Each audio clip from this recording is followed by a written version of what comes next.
Does that mean the H1B visa thing will not be a big priority for your administration? Because if you want to raise wages for American workers, you can't flood the country with tens of thousands or hundreds of thousands of foreign workers. You also do have to bring in talent. When we have plenty of talented people here. No, you don't. We don't have talented people here? No, you don't have certain talents, and people have to learn. You can't take people off an unemployment line and say, I'm going to put you into a factory where we're going to make missiles, or I'm going to put How did we ever do it before? Well, when you and I were I'll give you an example. In Georgia, they raided because they wanted illegal immigrants out. They had people from South Korea that made batteries all their lives. You know, making batteries are very complicated. It's not an easy thing and very dangerous. A lot of explosions, a lot of problems. They had like 500 or 600 people, early stages, to make batteries and to teach people how to do it. Well, they wanted them to get out of the country.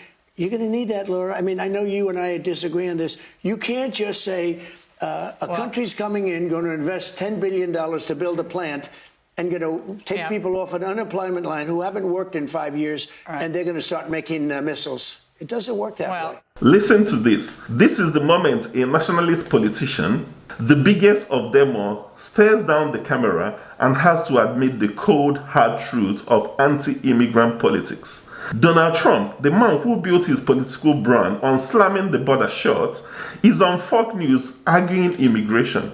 He just realized what every anti-immigrant government eventually learns. It's a reality that happened in the UK. For 14 years, the Conservative Party was in power, promising to slash legal immigration down to the tens of thousands. They used the issue to win elections, appealing directly to citizens who felt left behind. And what happened? The very opposite. In 2010, when they first came to power, the estimated net migration was around 250,000.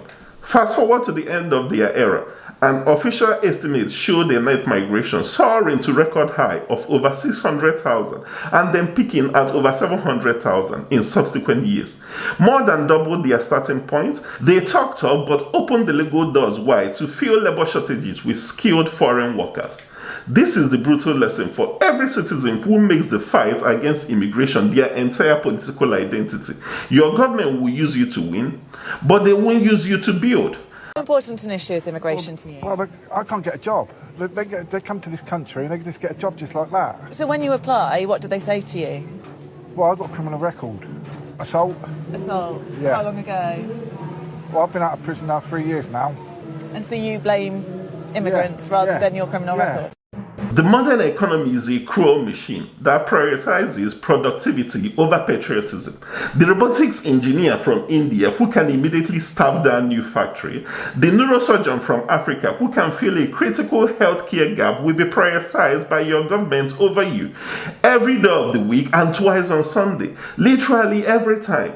Because if your only stand is that an accident of birth makes you a citizen, if you are a dead weight on welfare system or you lack the skills your country desperately needs, you are a political tool, not an economic asset.